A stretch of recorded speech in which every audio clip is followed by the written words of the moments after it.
दिल्ली में नगर निगम चुनाव है और भारतीय जनता पार्टी के कार्यकर्ता लगातार लोगों के बीच में हैं।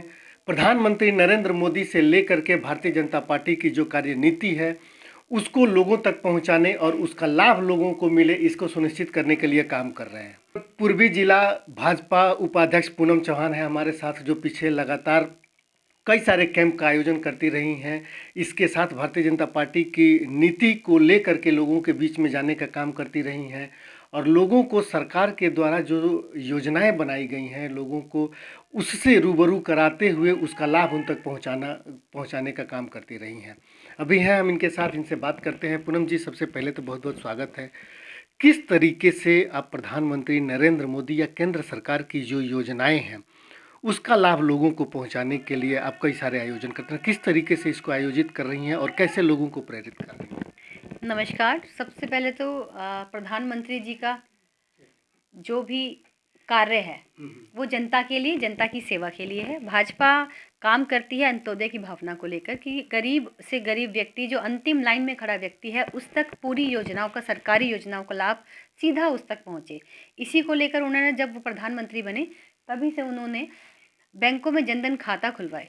लोग बहुत हैरान थे कि प्रधानमंत्री इस तरह से खाते खुलवा रहे हैं। तो आज आप देखते हैं कि सीधा पैसा जो होता है लोगों के खातों में ट्रांसफ़र होता है, चाहे वो ई श्रम कार्ड के माध्यम से हो, चाहे किसानों को राशि देनी हो, चाहे वो गर्भावस्था में महिलाओं को देने वाली मातृत्व योजना के अंदर, मातृवंदन योजना के अंदर 5,000 की किस्त हो। तो सीधा अगर उनके बैंक, गरीब व्यक्ति का बैंक का खाता खुला हुआ है तो सीधा जो ट्रांसफ़र होते हैं पैसे पूरे के पूरे, बीच में कोई धांधलेबाजी नहीं। जैसे कभी कहा करते थे कि सरकार 10 रुपये भेजती है तो 1 रुपया लोगों को मिलता है, लेकिन अब जब से मोदी जी की सरकार है हम गर्व से कह सकते हैं कि मोदी जी जितना पैसा भेजते हैं सीधा धारक के खाते में आता है। तो ये एक बहुत बड़ी बात है। इन्हीं सब से प्रेरणा लेते हुए हमने भी लोगों के बीच में रह के कार्य किए। जैसे कई स्वास्थ्य शिविर लगवाए। अभी परसों भी एक स्वास्थ्य कैंप लगवाया गया जिसमें महिला विशेषज्ञ के द्वारा, महिला डॉक्टर थी वो, और उन्होंने स्त्री रोग के लिए महिलाओं को एक कैंप लगाया जिसमें महिलाओं से रिलेटेड सभी बीमारियों के बारे में उन्हें समझाया गया, जिसमें बच्चियों को, महिलाओं को सिविल की जो आत्म सुरक्षा के लिए ट्रेनिंग दी जा रही है। डीसीपी ऑफिस से एक महिला कांस्टेबल आके 1 घंटे की क्लास ले रही है। इस तरह के काफ़ी सारे कार्य महिला मोर्चा के तहत प्रत्येक वार्ड में हो रहे हैं। तो ये सब मोदी जी के द्वारा ही प्रेरित है। और अभी मैंने भी अपने ऑफिस में नए वोटर कार्ड बनाने का और ई श्रम कार्ड, जो एक नई योजना है जिसमें कि कार्ड धारक को 2 लाख रुपए का बीमा मिलेगा और उसके नॉमिनी को 3,000 रुपये की पेंशन मिलेगी, और बहुत सारी योजनाओं से, जन कल्याणकारी योजनाओं से उस कार्ड धारक को जोड़ा जाएगा। तो ये एक बहुत बड़ी योजना है जिससे सीधा उन लोगों को, जैसे हमारी काम वाली बाई है, लेबर है, मोची है, कोई चाय की दुकान पे बैठा है, कोई माली है, और इस तरह छोटे छोटे लोगों को सीधा सरकार की योजनाओं का लाभ मिलेगा। और रेहड़ी पटरी वालों को 10,000 रुपये लोन देना, वो भी एक बहुत बड़ा कार्य है जो मोदी सरकार के द्वारा किया जा रहा है। तो हम चूँकि पार्टी के एक समर्पित कार्यकर्ता हैं और हमारा ये दायित्व बनता है कि जितनी भी योजनाएं ये सरकार चला रही है उनको हम धरातल पर लेकर आएँ। ई श्रम कार्ड में अब तक 200 से 250 कार्ड बन चुके हैं, और जैसा कि अध्यक्ष जी ने मुझे कहा कि हर महीने आप कैंप लगाओ, तो मैं हर महीने के प्रथम वीक में ये कैंप अपने ऑफिस में लगवाऊंगी और जितने ज़्यादा से ज़्यादा लोगों को इसका फ़ायदा मिल सके वो भी। और एक सुकन्या योजना है, बच्चियों को खाते खुलवा कर आगे सरकार उनकी पेमेंट कर रही है। एक बहुत बड़ा अमाउंट जब तक वो शादी लायक होंगी परिवार वालों को मिलेगा। ये भी बहुत अच्छी योजना है, इसका भी कैंप जल्दी ही लगाया जाएगा। अच्छा, ये जो प्रधानमंत्री की जो ये योजना है, विशेष करके ई श्रम की अगर बात करें, असंगठित क्षेत्र से आता है, इसको आइडेंटिफाई करना एक बहुत सराहनीय कदम है। और आप जैसे लोग जब जा कर के उन लोगों के बीच में काम कर रहे हैं, ये अशिक्षित वर्ग भी होता है, इनको काम करने के दौरान इनको ये बात पता नहीं होती है कि सरकार के द्वारा हमारे लिए कौन कौन सी ऐसी योजनाएं हैं जिससे हमारी आर्थिक सुरक्षा बढ़ती है।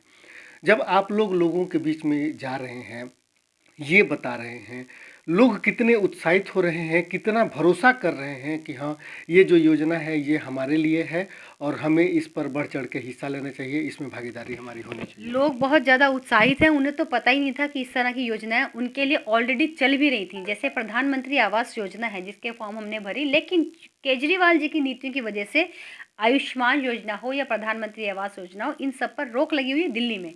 तो लोगों को हम ये बता रहे हैं। और ई श्रम कार्ड की योजना इससे जो इनको कार्ड मिलेगा वो आगे जो बहुत सारी योजनाएं हैं। और इसकी एक बात मैं बताऊं कि पूरे भारत में ये वैल्यू है इसकी। ऐसा नहीं कि दिल्ली वासी के लिए ही उसका आधार कार्ड दिल्ली का हो, पूरे भारत में ये चलेगा। और इससे उन लोगों को जो बिल्कुल पढ़े लिखे नहीं अशिक्षित वर्ग होता है, जैसे कि आपने बताया, उन्हें कुछ ना कुछ सुविधा मिलेगी और सरकार में सीधा उनका नामांकन रजिस्टर्ड हो जाएगा। आगे कभी सरकारी सुविधाएं या नौकरी के लिए भी उनके बच्चे होते हैं तो सर्वप्रथम उन्हीं का ही चयन किया जाएगा। अच्छा, एक सवाल ये भी है जो हमारे दर्शकों को जानने की ज़रूरत होगी कि ई श्रम कार्ड और जो दिल्ली सरकार लेबर कार्ड बना रही है उस दोनों में क्या अंतर है? दोनों क्या एक ही जगह काम कर सकता है या एक ही कार्ड से दोनों काम हो सकता है? सिर्फ बनाने की प्रक्रिया अलग अलग है या जगह अलग अलग? क्या अंतर है दोनों कार्डों में? देखिए, ये केंद्र सरकार की श्रम मंत्रालय से सीधा जुड़ी हुई योजना है। इससे केंद्र सरकार की योजनाओं का लाभ मिलेगा। दिल्ली का जो मुख्यमंत्री जो कार्ड बना रहा है वो केवल एक चुनावी स्टंट है कि कार्ड बनाओ, क्योंकि उनका टारगेट ही वो लोग होते हैं जो थोड़े अशिक्षित होते हैं, जिन्हें ये नहीं पता कि समाज कल्याण के कार्य कौन सी सरकार करती है और कौन दिल्ली को डुबोने का कार्य आजकल कौन कर रहा है। तो 5,000 रुपये का बात करें, जो दिल्ली सरकार अपनी योजनाओं का लाभ देने की जो बात करती रही है काफ़ी लंबे समय से, उसकी प्रक्रिया भी बड़ी जटिल है, उसमें कॉन्ट्रैक्टर से भी साइन करवाना है।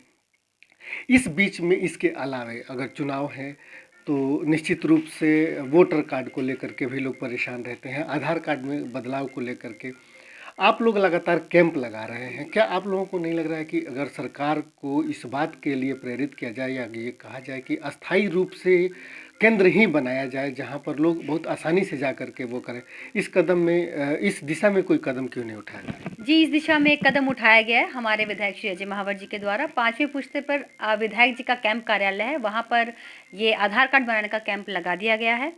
डीएम से परमिशन लेके ही कैंप लगता है, इसलिए थोड़ा सा प्रोसीजर में लेट हुआ लेकिन लग गया। बहुत सराहनीय कार्य विधायक जी का, इसके लिए उनका बहुत बहुत धन्यवाद। और इसी तरह का कैंप मैं भी अपने कार्यालय पर लगवाऊंगी कि जो लोग यहाँ नहीं, लेकिन क्या है, हम भी लोगों से कनेक्ट करके वहाँ पे कैंप पे उनके काम करवा सकते हैं। बैंकों में तो बहुत लंबी लाइनें लगती थी, उन लोगों को बहुत परेशानी होती थी। इसी परेशानी से लोगों को छुटकारा दिलाने के लिए विधायक जी ने पुरजोर मेहनत करके एक कैंप अपने क्षेत्र में लगवाया है, 5वें पुश्ता गामड़ी रोड पर। अच्छा, एक अगर बात करें कि दिल्ली में भारतीय जनता पार्टी की जो विचारधारा है उसको लेकर के आप लोग लगातार काम कर रहे हैं, लोगों के बीच में है, सेवा से जोड़ करके आप लोगों ने इसको विशेष करके बोले, जैसे जैसे चुनाव नज़दीक आ रहे हैं ये सेवा और भी बढ़ रहा है। आम आदमी पार्टी की जो नीति है और भारतीय जनता पार्टी की जो शैली है, दोनों में ऐसा क्या आप मानती हैं कि दोनों में एक ऐसी समानता है जो दोनों पार्टियां उसी दिशा में काम कर रही हैं? समानता की बात कर रहा हूँ। समानता का है, आम आदमी पार्टी जब निकलती है तो केवल चुनाव के समय पे निकलती है, लेकिन भारतीय जनता पार्टी पूरा साल, पूरे वर्ष, 5 साल जनता की सेवा के लिए तत्पर रहती है। समान तो वो हमसे कहीं हो नहीं सकते, मैं तो बिल्कुल भी नहीं मानती, क्योंकि जिस तरह की मानसिक विचारधारा, विकृत विचारधारा के लोग हैं कि लालच दो और वोट को ले लो, बाद में चाहे कुछ भी हो। जनता से वादा किया बिजली पानी का, उसी पानी को फ्री देकर कितना गंदा पानी दे रहे हैं, उन्हीं की सेहत से खिलवाड़ कर रहे हैं। तो भारतीय जनता पार्टी की विचारधारा लोगों को बचाने की है, उन्हें अच्छा जीवन देने की है, उनकी जीवन शैली में बदलाव लाने की है। सत्ता पर काबिज होने के लिए गलत इस्तेमाल करने की कतई नहीं है। मैं बिल्कुल, वो हमारे समान कहीं से भी नहीं हो सकते। और हमारा जनता की सेवा करने का प्रण पहले ही दिन से है। और पूरे कोरोना काल से आपने देखा होगा, केवल और केवल भारतीय जनता पार्टी का कार्यकर्ता सड़कों पे था, जबकि सत्ता जो थी केजरीवाल जी के हाथों में थी।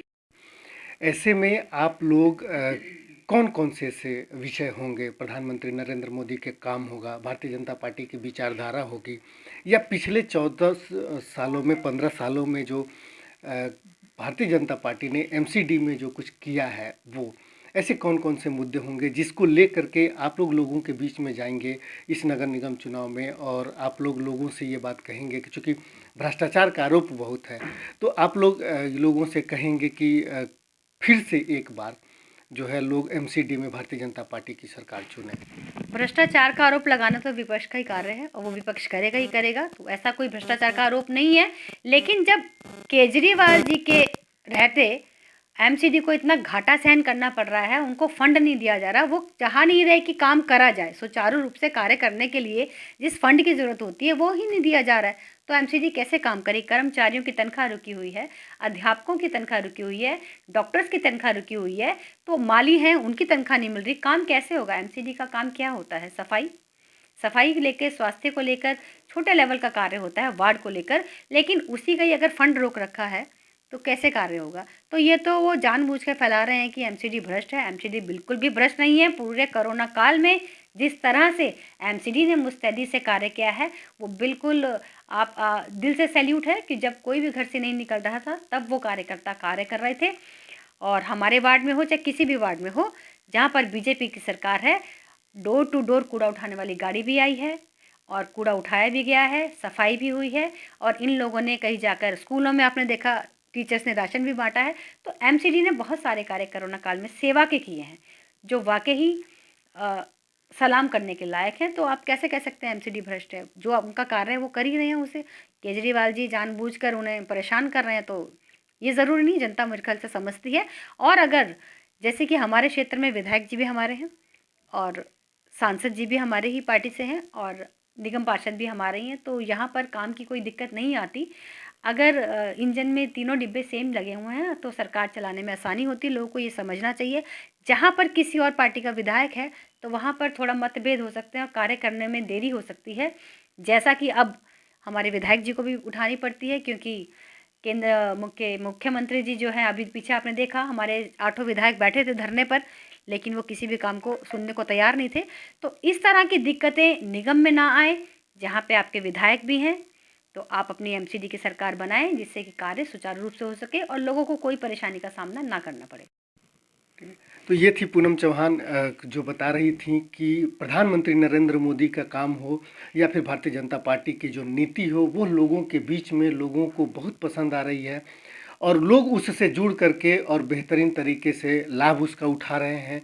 भारतीय जनता पार्टी के कार्यकर्ता नगर निगम चुनाव के मद्देनज़र भी लोगों के बीच में हैं और लोगों को ज़्यादा से ज़्यादा सरकार की सुविधाएं, पार्टी की नीतियों से रूबरू कराया जा सके, इसके लिए काम कर रहे हैं। और पूनम चौहान पहले से ही इस क्षेत्र में लगातार लोगों के जन सेवा के लिए काम करती रही हैं। आगे भी अभी इनके पास कई योजनाएं हैं, कई सारे कैंप जो है लगाने के लिए इन्होंने सोच रखा है, जो हर सैटरडे से लेकर के और बीच बीच में भी लगाने का काम करते रहेंगी। हम उम्मीद करते हैं कि सरकार के द्वारा जो सुविधाएं दी जाती हैं या फिर पार्टी के द्वारा जो नीति बनाई जाती है वो वास्तव में जन कल्याण के लिए वो नीति होती है और ऐसे कार्यकर्ता जो है उस नीति को वास्तविक लोग तक पहुंचाने का काम करते रहें। इससे बेहतर और कुछ हो नहीं सकता है।